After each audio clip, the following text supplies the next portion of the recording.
coach, you're like always that's the worst thing I think about coaching is you're like always the eternal pessimist. Right, so like, I walk off and I'm sitting there in the locker room by myself and I'm like, man, we got to be better.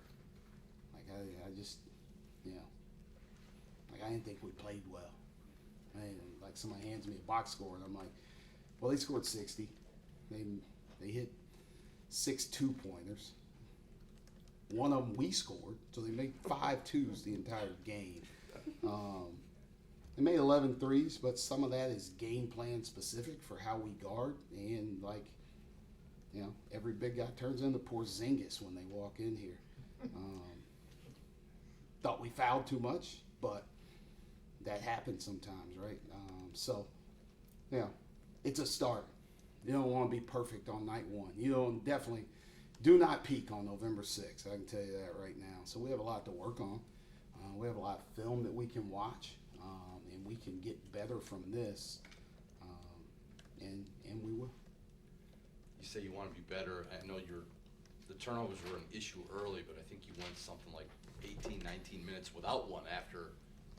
You can just kind of settle down and settle in there?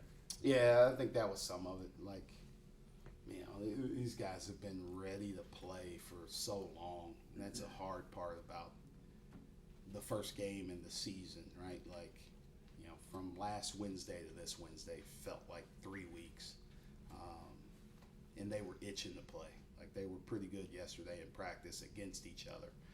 And then it's like, all right, let me stop this because now you want that level out here and during the game. But, I thought we were a little bit jittery to start the game. So we some of our turnovers, some of our kind of ball movement, our flow and our pace, like I didn't think it was great early on. And then once we kind of settled in, I thought we kept getting better and better from there.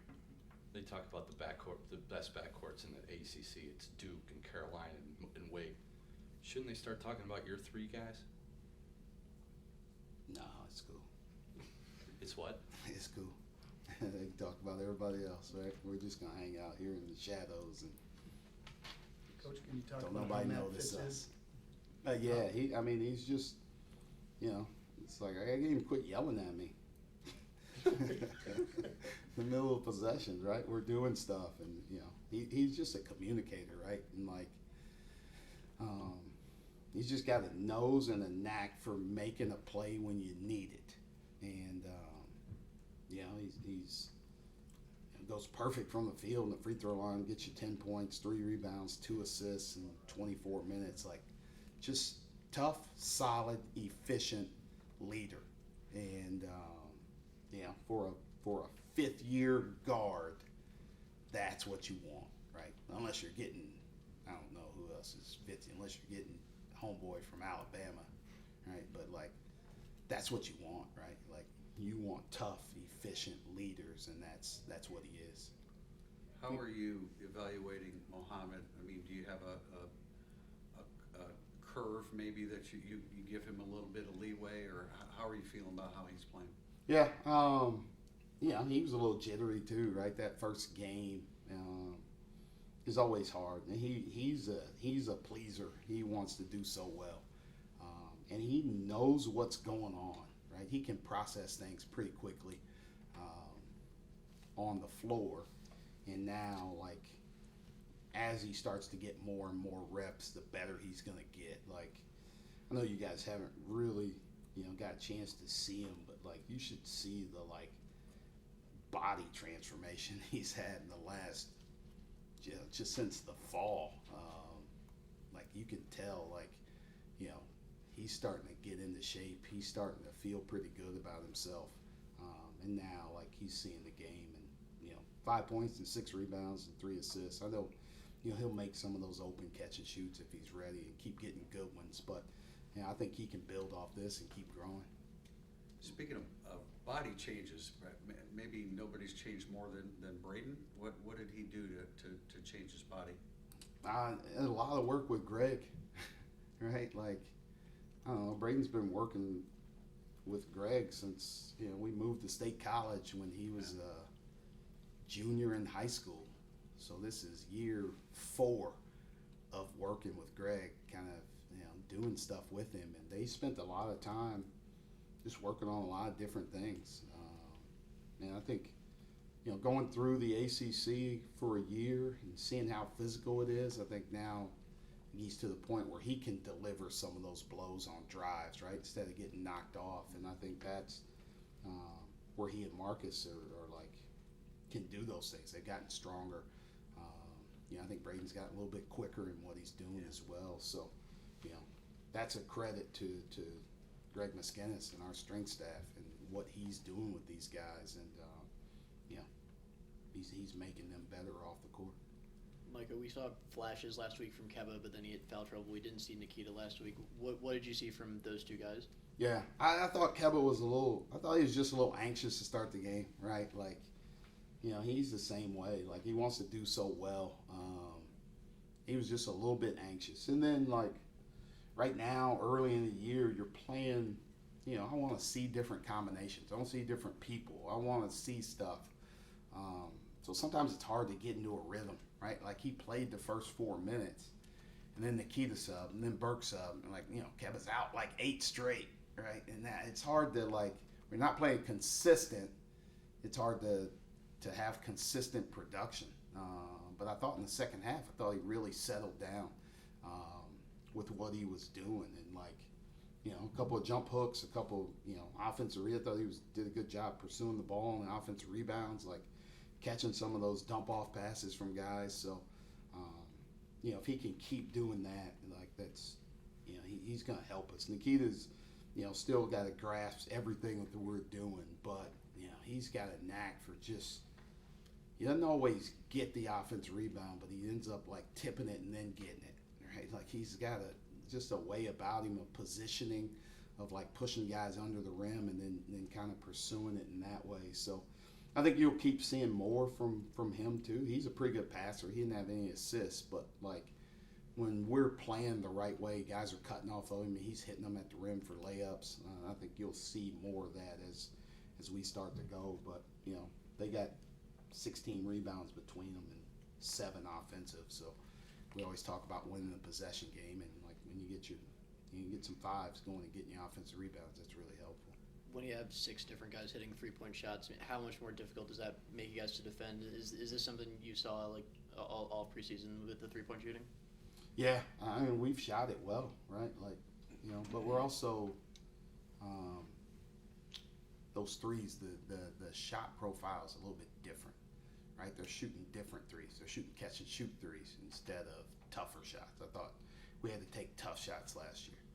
Now we're getting 2 people on the ball and getting it out of our hands. Now we're throwing extra passes and dudes are shooting practice shots, step in threes, which they shoot every single day. So I'm confident with our guys shooting it. Right? And I think JR's one, I think, was transition, like a quick kick ahead 3 in transition. Like I'm okay with him shooting that, right? Like.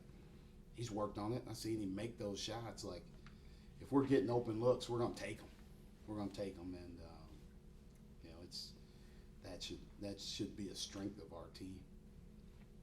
Coach, did you intend on being able to play everybody available tonight so that you can, kind of feel the depth of your team for the first time? Yeah, I you gotta kind of feel the game as it goes on, like. The flow of it, right? Like I had a sheet I gave to Coach Getter of like let's try and stick to this kind of rotation here, right? And like I don't know why I gave it to him because it was first time out. He's like, hey, you got this, and this. I'm like, get out of here. But you want to try and do some different stuff. You want to see some different stuff, like but you want to get your guys some reps too, and you want them clicking and playing well. So it was good to get Garrett and Cole in there. I wanted to play them a little bit more, but also like we needed to work on some stuff. They so it's a delicate balance. I think both guys are going to have a role for us. I don't know when it's going to be. I don't know what it's going to be, but they both provide some things that can help us this year. So, like, tomorrow's like a huge day for them, right? They got to come back into the gym and get reps like it's a game, because they need to stay as sharp as possible. Because when that day comes when we need them, like they got to be at the same level as everybody else, so there's no drop off. I know you say you're not really fully satisfied with this game. Where do you go from here, and what do you want to see this team in, I don't know, a month, ACC play? What do you want to see these guys? Yeah, we gotta keep growing with our turnovers. These guys are a little different, right? Like nobody screens off the ball like they do. Right? Nobody plays this is old school Bobby Knight, Gene Katie motion, right? Nobody runs that anymore. I had to go back to Penn State versus Iowa and how do we prepare to play against a team that plays like this, right? So we're not going to see this very much, but it was good to see us, and it was good for them to put our fives in tough situations and tough spots, right? So this is something that we can go back and bank of if we have a shooting five, if we have whatever, like how do we grow from this? I just think it's crazy I'm saying this, and they scored 60 points and shot 30%, but I think our defense could have even been better. I didn't think we were very disciplined early, and especially in the first half. Like I said, it's crazy that I'm saying this, but I think we can get even better defensively while still playing at the same level on offense. So that's our goal. Keep growing every single day. Keep getting better. Keep playing at the same level and the same pace on both ends of the court. Michael, what's the biggest takeaway you take away from this game? Winning's hard. I don't care who you play, right? Like somebody just told me Villanova lost to Columbia, right? Like winning's hard, man. I don't care who it is, who you're playing against. You got to celebrate every single one of these, and that's my takeaway for these guys. It's like, at the end of the day, I always tell them these stories, and they're probably tired of hearing them, but we went to the NCAA tournament my second year at Penn State because we didn't lose one of these games. Didn't lose one, right? Did what we were supposed to do, every single one of them. We didn't beat anybody of consequence, of prominence in the non-conference. We didn't beat anybody. We didn't lose any games we weren't supposed to lose. We got in the league play, won the games we were supposed to beat some people, and that put us in the discussion, right? So for us to win these games is really important. Every single one. And it's the next game on the schedule. It's the most important game. So, now this is over, Buffalo's the most important game. You have to win every single one of these, and we approach that the same exact way. So we'll be ready to go when the ball tips on Monday, too. Thanks, Coach. What was the difference for you, just being able to get in a groove and even scoring the low post the way you did tonight? Yeah. I think at the beginning of the game, I just was a little, excited to play, a little bit anxious. But then, second half, words of encouragement from my teammates, coaches, just relax, play a game. And that's what I did. So. You see it every day in practice. We don't really see it, but how good is this guard trio with Mush, Braden, and Marcus? Yeah. With what they're able to do as just a group of them? Yeah. I think they're one of the most underrated guards in the country. Right. Just because they have the ability to score in many different ways, and then I think the IQ of the game has grown a lot. Mush is just a really smart player to play with. He's a great guy. You want him on your team, man. You really do. Mush, what's it like playing with those two? It's fun. It's fun. Especially you can play with the ball because those guys can space the court so well, and then without it because they attract a lot of attention and they'll draw a lot of help. And just unselfish guys, great teammates. So you can't ask for anything better than having great people to play with, but they're pretty special players too. What's that role like for you this year? Like last week in Fort Wayne, you didn't really have to score that much, kind of maybe just facilitate.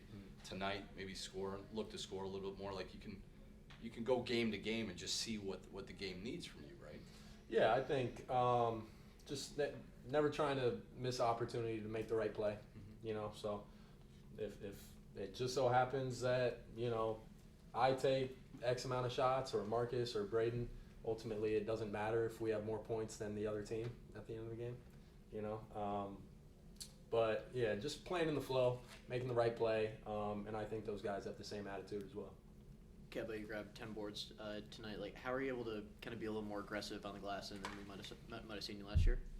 I think that just comes with like, off-season work. I've been working on my body, being able to play longer stretches, and then being able to be more effective while I'm on the court. And then just having a high motor every time I step on the court, wanting the ball every time. So that's it.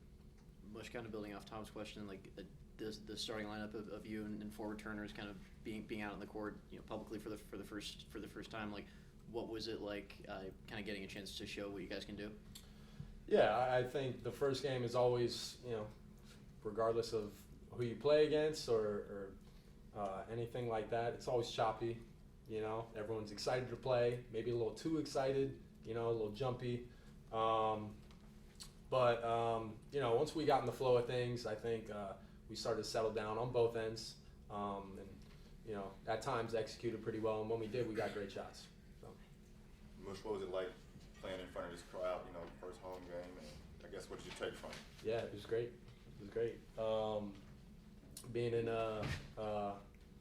this big arena, and man, the lights went off for introductions and everything, and I had grown up a Notre Dame fan. I've come to basketball games and football games and everything, so it's a pretty surreal experience. Much, there's a lineup that broke it open in the first half. It was Logan, Braden, you, JR, and Burke. You five ever played together in practice before? Maybe at some point. But we all play with each other in practice. Mm-hmm. We mix lineups. We do a good job of that. And again, just making the right play. I think at that point in the game, we were settled down a little bit, and we were just able to get great shots, strung a couple stops together, and broke the game open a little bit. Kevin, what's it like this year to have, like, you can go to so many different lineup combinations, you don't know which one is gonna click, and then like the one I just mentioned, that happens to be the one that breaks the game open. Like, we didn't see that at all from you guys last year. Yeah, I mean, that just starts in practice. Like, the whole preseason, like, we've been switching up teams and everything. I think coach's goal was just to like find different lineups that can work together. And so, like, I think a lot of us can play with a lot of different people, and that just makes us effective in different ways. So. All right, thank you guys. Thanks, Thanks, guys.